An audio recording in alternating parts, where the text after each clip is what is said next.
11월 마지막 주가 시작이 됩니다. 자, 11월 마지막 주에는 이벤트가 굉장히 많은 것으로 예정이 되어 있는데요.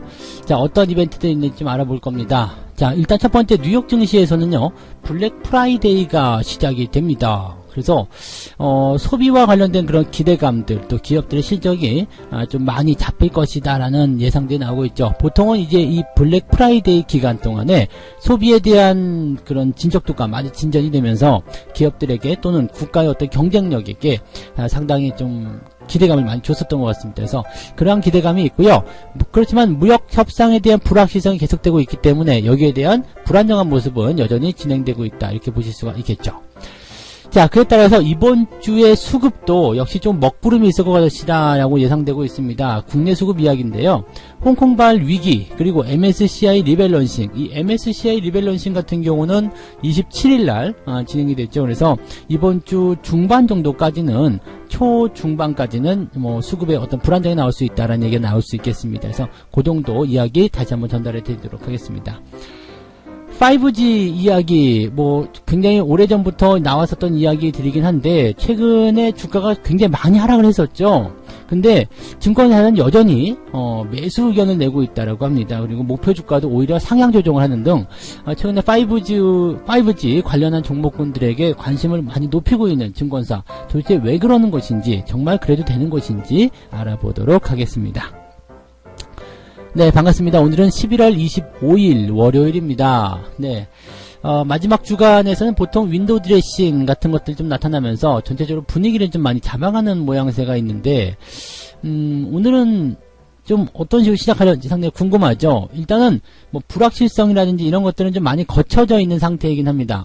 지소미아의 종료도 일단 연장의 어떤 기로로 들어갔고요. 그 다음에 뭐 한일 관계가 또 협력 관계로 들어갈 수 있는 모습이 나타날 수 있잖아요. 그래서 이런 것들, 또 무역 협상에 대한 이야기들도 여러 가지 이야기가 나왔는데, 일단 트럼프 대통령의 이야기를 계속 빌리자면 중국과의 이야기들은 계속 좋아질 것이다, 협의에 곧 다가갈 것이다, 이런 식으로 전망을 하고 있습니다. 그래서 뭐 부담감이 크지 않다라는 부분으로 우리가 해석을 할 수 있을 것 같은데요. 거기에 대한 이야기들 전달해 드릴 겁니다. 자, 오늘 첫 번째 이야기 바로 시작할게요. 자, 일단 첫 번째, 미국 증시에는 기대감을 좀 가져볼 수 있는 내용이 좀 있겠죠. 쇼핑 시즌 블랙 프라이데이가 시작이 됩니다. 이번 주죠. 이번 주에 이제 블랙 프라이데이가 진행이 되면서 아마도 이제 이 소비와 관련된 부분이기 때문에 쇼핑 시즌에 이런 탄탄한 어떤 소비 지출, 이런 것들이 이제 확인이 되게 된다라면 앞으로 이제 투자자들에게 괜찮네, 소비가 이렇게 잘 나오고 있다라면 경제 나쁘지 않네, 이렇게 이야기를 해볼 수가 있겠죠. 만약에 이제 블랙 프라이데이 때 이제 어떤 소비에 대한 부분들이 전년도보다 더 나쁘게 나타났다거나 기업들의 실적이 굉장히 뭐 쇼크 수준으로 떨어졌다거나 이렇게 되면 도대체 악재가 될 수 있겠습니다만, 지금 현재 분위기로 봐서는 이 블랙 프라이데이에서 발생하는 어떤 매출이라든지 이런 것들이 좋아지지 않겠는가라고 생각이 되고 있습니다. 일단 지난 광군제에서도 이미 뭐 지난 매출을 뛰어넘는 그런 모습이 나타났었기 때문에 이번 블랙 프라이데이에서도 좋은 흐름들이 나올 것이다, 규모가 더 커질 것이다 라고 예상이 되고 있습니다.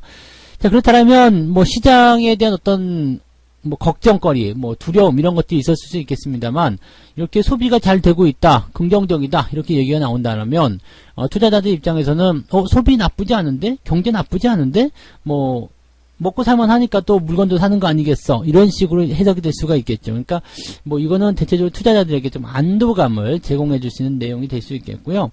뭐 더 들어간다라면 이제 기업들 실적 같은 부분들도 이 쇼핑 시즌에서 더 크게 부각될 수 있는 내용이 나올 수 있기 때문에 이런 기대감들 지속적으로 좀 확인해 보시는 것도 괜찮겠다, 이 말씀을 드릴 수 있겠습니다. 그래서 이번 주에는 뭐 악재도 물론 있겠습니다만은 이런 기대감들이 조금 나올 수 있는 그런 장세. 그래서 미국 증시도 이제 그 연속 하락세를 좀 보이다가 살짝 반등하는 모습으로 진행이 됐는데, 이런 반등세를 또 이어갈 수 있을 것인지에 대한 기대감도 같이 생겨나고 있는 것 같습니다.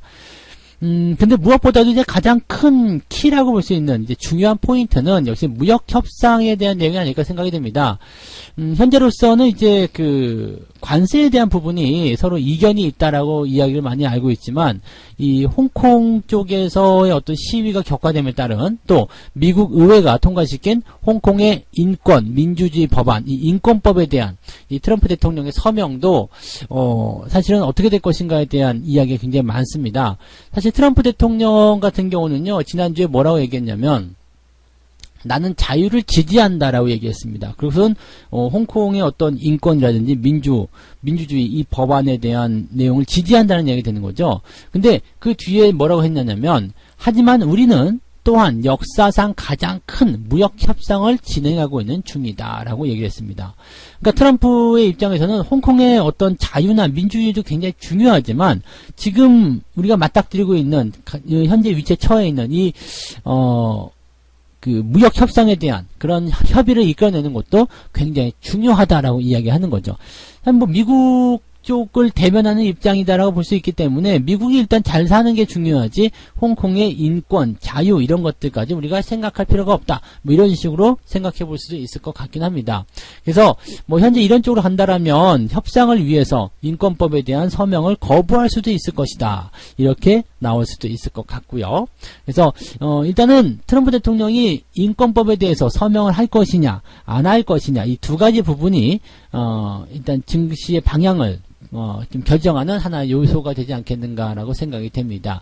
그래서 뭐 소비라든지 그 다음에 지금 말씀드린 이제 블랙 프라이드에서 나온 이 소비 시즌에 대한 이런 기업들 실적 전망, 그 다음에 이 무역 협상에 대해서 어느 정도의 그 긍정적인 그런 기대 가치들이 나오게 된다라면 전반적으로는 네, 증시가 또 올라설 수 있는 분위기로 가지 않겠는가 생각이 됩니다.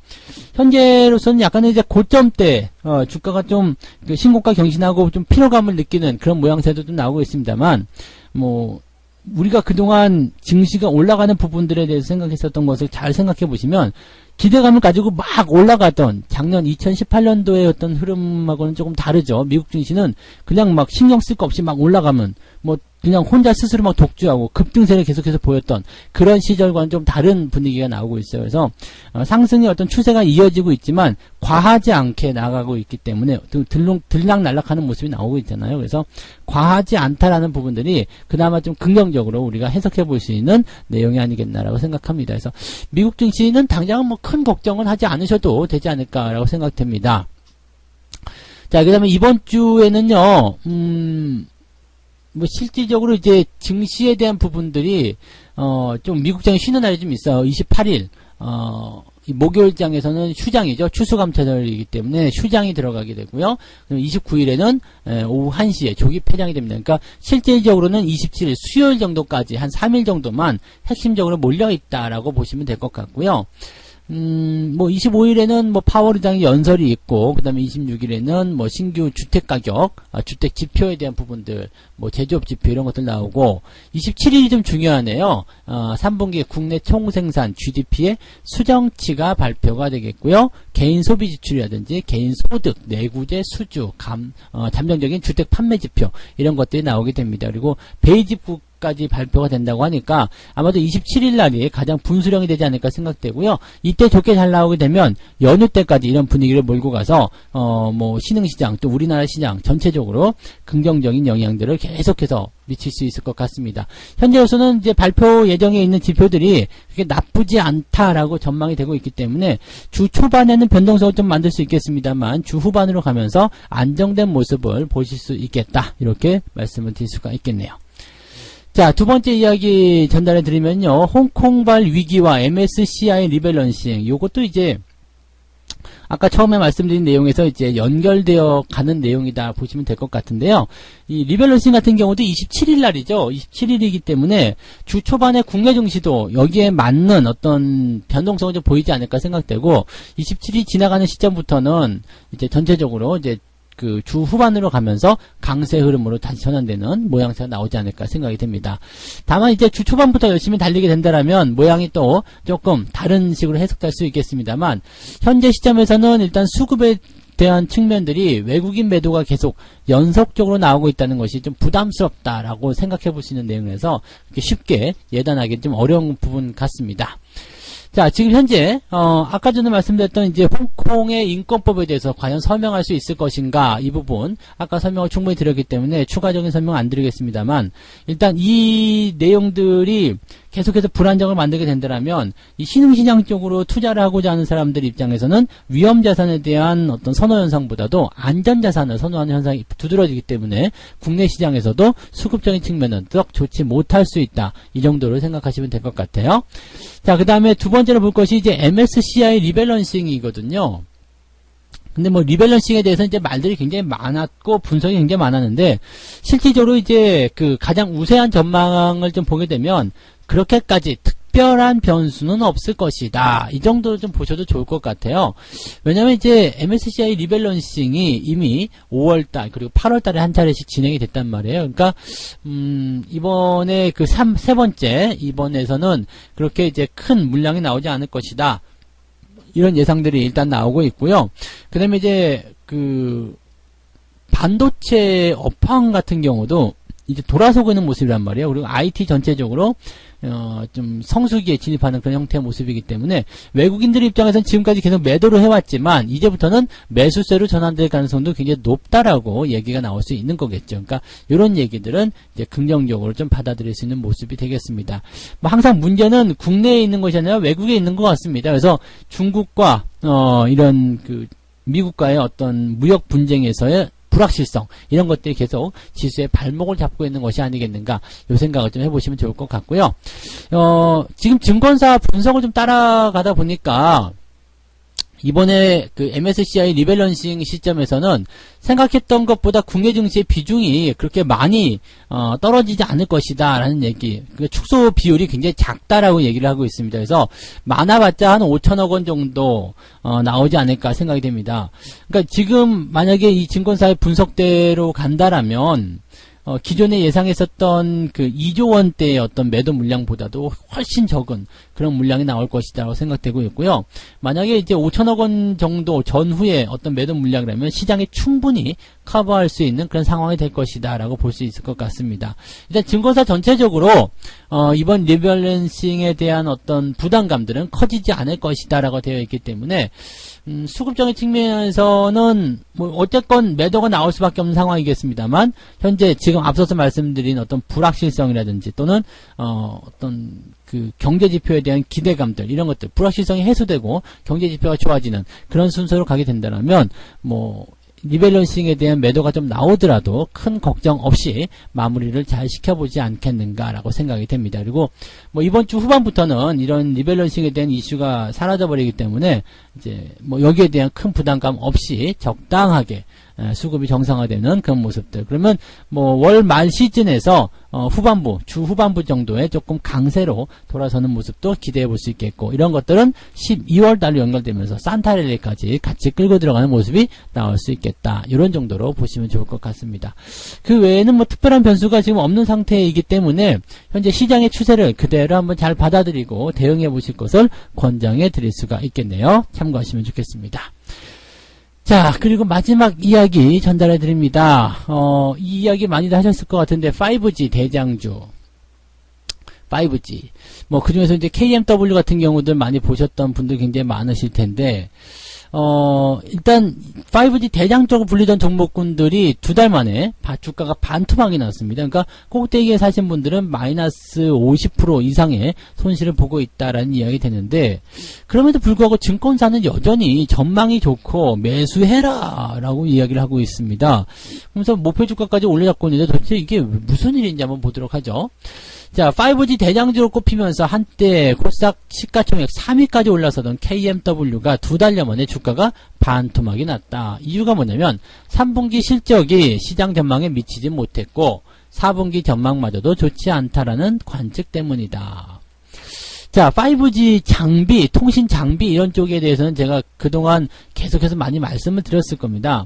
5G라는 것이 이제 상용화되기 전에는 당연히 기죽을 세우고 무언가 장비 교체를 들어가야 되기 때문에 관련 기업들의 주가가 크게 뛸 수밖에 없습니다. 수주가 많이 몰리게 될 테고요. 관련이 되어 있다라고 보는 기업들 같은 경우는 주가의 상승률이 상당히 크게 나타나는 경우도 많이 있었을 거란 말이죠. 자, 그런데 문제는 이제 상용화가 다 됐어요. 다 되고 나면 그 다음부터는 국내에서 장비를 새롭게 공급해야 될 이유는 많지 않습니다. 그저 유지보수, 그 다음에 아직 커버리지가 안 된 곳에 커버해주는 그런 정도의 물량이죠. 그러면 수주에 대한 부분이 상당히 줄어들 수밖에 없는 그런 내용이다. 그래서 그것만으로만 본다라면 이 5G 관련한 종목군들은 지금 보면 상당히 좀 조정이 깊게 들어가야 되는 그런 내용이다라고 볼 수도 있겠는데 꼭 근데 이제 장비를 우리나라만 팔으란 법은 없잖아요. 그래서 해외 쪽 지금 뭐 중국이라든지 또 내년도에는 도쿄 올림픽 같은 거 있잖아요. 그래서 5G가 상당히 중요한 그런 포인트를 많이 차지하게 될 텐데, 이 해외 시장 쪽으로의 공략이 점점 좀 커지게 된다라면 이제 이런 장비 업체들의 어떤 기대감이라든지 수주량 이런 것들도 다시 늘어날 수도 있겠죠. 그래서 그런 쪽으로 본다라면 주가의 어떤 이런 과도한 하락은 다시 상승세로 전환될 수도 있는 어떤 교두보가 되지 않겠나 생각되는데, 중요한 거는 이제 국내 시장 같은 경우는 어느 정도 그런 그 왁구가 다 그려지죠. 그런 뭐랄까 라인이라고 해야 되나요? 그런 레이아웃이 다 보여지는데, 해외 시장 같은 경우는 어떤 기업이 또 해외 쪽으로 수출을 많이 하고 있고 비중이 어떤 게 있고 그쪽의 전망은 또 어떠한가, 해외 시장까지도 분석을 같이 하셔야 되죠. 그래서 이런 것도 조금 어렵지 않으실까 생각이 듭니다. 그래서 그런 것들은 이제 뭐 블룸버그 단말기라든지 이런 것도 보시면 좀 편하게 하실 수가 있긴 있는데, 그런 것들은 늘 보실 수 있는 것도 아니고 또 블룸버그 단말기가 굉장히 비싼 거잖아요. 그래서 쉽지가 않게 우리가 생각할 수가 있습니다. 그러면 이 5G를 어떤 식으로 해석하면 좋을까? 우리가 기업 분석해 보시면은요, 수출, 그 다음에 수입, 뭐 수입은 포함이 안 되겠죠. 수출과 내수의 어떤 비율이 나와 있는 곳이 있습니다. 그래서 그 기업의 어떤 그 가치 분석하는 곳에 가셔가지고 실적 전망은 최근에 어떻게 나타나는지, 그 다음에 수출 비중이 큰지 작은지 좀 보시면 좋겠어요. 수출 비중이 얼마 안 되는데 해외에서 아무리 호재가 나온다 하더라도 이 기업에게 순번이 돌아갈 이유가 별로 없습니다. 그래서 해외 쪽 수출이 많은 기업들 같은 경우는 내수에 어떤 불안정이 있다고 하더라도 해외 쪽으로 팔아먹으면 되기 때문에 큰 부담이 없을 것이다. 그런 식으로 5G는 기대감을 종목을 조금 그 가려서 좀 보시는 게 맞을 것 같고요. 증권사에서는 지금 현재 시점에서 앞으로 이제 어떤 그 장비의 수주라든지 이런 것들이 늘어날 것이다. 그렇게 하면서 이 종목에 대한 어떤 목표 주가를 높이는 그런 곳이 있습니다. 대신증권 같은 경우나 이제 뭐 한국투자증권 이런 쪽에서는 이제 목표 주가를 낮추긴 했는데요. 다른 기업들 같은 경우는 여전히 매수 전략, 매수 전략. 그 다음에 하나투자 같은 경우는, 하나금융투자 같은 경우는 이제 목표 주가가 더 뛰어 올라가는, 9만 원에서 10만 원으로 더 위쪽으로 올려놓는 그런 모습이 좀 나타났습니다. 그래서 이 목표 주가를 더 높인 그 증권사들을 보게 되면은요, 앞으로 좋아질 것이다. 그리고 실적이 좋지 않은 것은 이미 반영이 되었다라고 이야기를 하고 있는 모습인 것 같아요.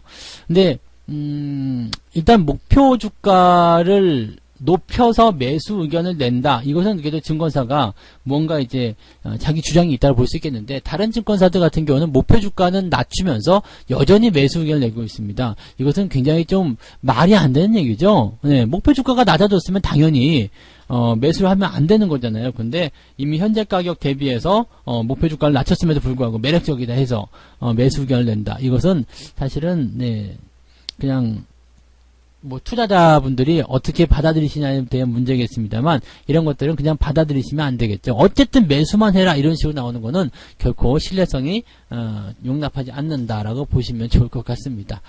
자, 아무튼 실적에 대한 부분들을 가지고서 계속 이야기하고 있지만 5G와 관련된 부분들은 이제 해외 쪽 매출이 늘어나는 그런 사업, 또 특히 뭐 일본이나 중국, 미국 이런 쪽으로의 어떤 그 상용화가 앞당겨지는 그런 국가들이 있잖아요. 그런 국가들의 5G 구축에 대한 부분들이 수출로 연결된다면 더없이 좋은 얘기가 되겠습니다만, 만약에 수출에 대한 비중이 미비한 상태에서 주가의 반등을 기대한다면 이것은 상당히 그냥 고생만 하고 수확은 없는 그런 결과를 만들어낼 수 있다는 거 여러분들이 생각을 해주셨으면 좋겠습니다.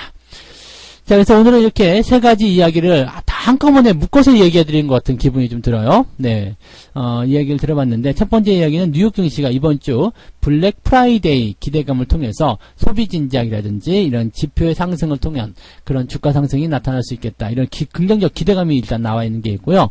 무역 협상 같은 경우도 지금은 뭐 관세에 대한 부분들이 서로 이견이 있고, 그다음에 홍콩의 인권법, 즉 민주화법에 대한 트럼프 대통령의 서명이 남아있긴 한데, 트럼프 대통령이 살짝 말꼬리를 흐린 것으로 봐서는 서명을 거부할 수도 있다라는 전망이 지금 나오고 있습니다. 그래서 거기에 대한 기대감들이 조금 적용되고 있는 것 같다 생각되고요. 국내 증시 역시도 이런 홍콩발 위기라든지 무역 분쟁 이런 것들에 대한 부담감 때문에 현재 수급의 동향이 썩 좋지 않다라 볼 수 있겠는데, 여기다가 이번 주에 그 MSCI 리밸런싱까지 포함이 되어 있기 때문에 수급은 일단 주 중반까지는 상당히 좀 변수를 보일 것 같다 생각되고요. 그에 따라서 주가도 역시 변동성이 같이 나올 수 있지 않을까 이렇게 판단이 되고 있습니다. 그래서 주 초반부터 중반까지는 조금 조심하시는 그런 입장들을 말씀을 드릴 수가 있겠습니다. 자, 세 번째 소식으로는 5G 대장주 KMW 이야기가 나오긴 했습니다만은 주가가 반토막인데도 여전히 목표 주가를 올려잡고 매수 의견을 준다는 거 썩 좋지 않고요.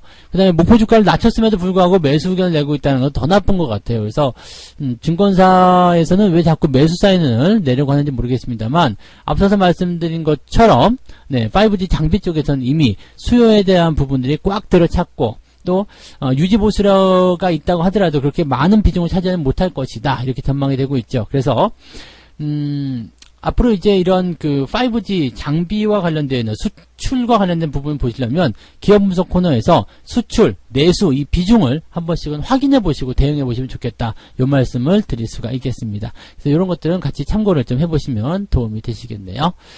자, 오케이, 여기까지 이야기 해드리고요. 책 한 꼭지 읽고 마무리하도록 하겠습니다. 지금까지 주가 상승이 미미했고 저가주이면서 실력도 별로 좋지 않은 소외주들이 강세를 보이는 것은 이제 시장의 상승 기조가 마지막까지 왔다는 사실을 의미한다. 폭풍이 불면 칠면조도 하늘을 날 수가 있을 것이다. 네, 그 무거운 칠면조가 하늘을 날 수 있다. 자, 그동안 움직이지 않던 모든 종목들까지 다 끄집어내가지고 온 시장 자체가, 온 세상이 모두 다 상승세를 보인다라면 그것은 상투의 조짐이 된다라고 말씀을 드리는 건데, 지금은 어때요? 그런 종목들 별로 없죠? 그래서 아직까지는 시장이 바닥권에서 움직이고 있다. 그렇게 결론을 내릴 수도 있을 것 같습니다. 자, 오늘 여기까지 이야기하고요. 11월의 마지막, 첫 번째 월요일, 다들 화이팅 하시고 성공 투자 꼭 만들어내시기 바랍니다. 저는 여기까지 하고 다음 시간에 다시 오겠습니다. 고맙습니다.